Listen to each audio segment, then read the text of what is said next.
रब्बुल आलमीन ने लहुम मग़फ़िरतुन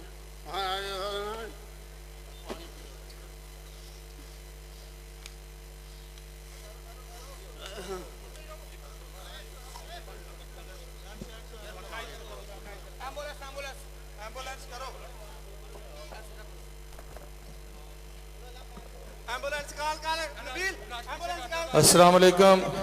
ये जमात की एम्बुलेंस जहाँ पे है जल्दी स्टेज की बैक साइड पे आ जाए।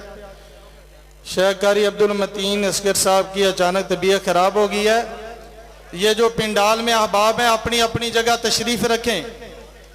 तमाम भाई अपनी अपनी जगह तशरीफ रखें। फजीलतुल शेख हजरत मौलाना कारी अब्दुल मतीन असगर साहब जो हाफिज़हुल्लाह थे अब राहिमहुल्लाह हो गए हैं, क़ज़ाए इलाही से वफ़ात पा गए हैं। उनके लिए ये भी एक अज़मत की बात है कि फ़ज़ाइल सहाबा कॉन्फ्रेंस में तकरीर करते हुए वो खाल के हकीकी से जा मिले।